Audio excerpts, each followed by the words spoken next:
থাকতে বেশিরভাগ ভালো লাগে আমার মানে বন্ধুদের সাথে আর প্রিয় মানুষের সাথে। আমার বউ চান্দাইতে করব ইনশাল্লাহ, কক্সবাজার বন্ধুদের সাথে আমরা বলছিলাম একটা ট্যুর করব। ওই ট্যুরটা আশা করি ঈদের 3 দিন পর যাব, আর হয়তো ঈদটা বাসা হবে। ঈদের ভিত্তে শিওর গ্রাম, শহর এখন আর ভালো লাগে না, গ্রামেই ভালো লাগে। সবই তো পছন্দ আমার, এমন না যে কোনো কিছু পছন্দ না, সবই পছন্দ।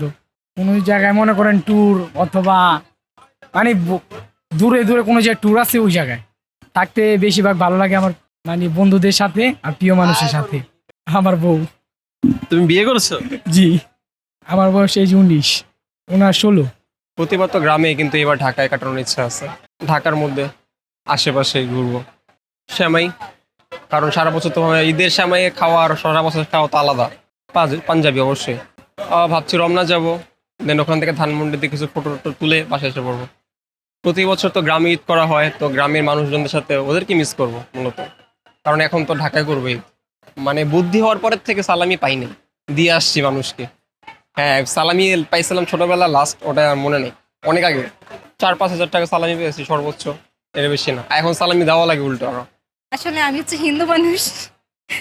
আমি ঈদে তেমন কোনো কেনাকাটা করি নাই।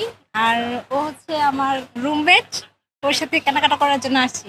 ঈদের ছুটি কাটাই বলতে ওদের সাথেই, মানে মুসলিম যারা আছে, মানে আমরা তো হচ্ছে মুসলিম প্রধান দেশে বাস করি। আর হিন্দু বা অন্যান্য ক্ষুদ্র নৃগোষ্ঠী বা অন্যান্য যে ধর্মাবলম্বী আছে, তারা তো সবাই আমরা একসাথে মিলেমিশে থাকতে হয়, একসাথে থাকি।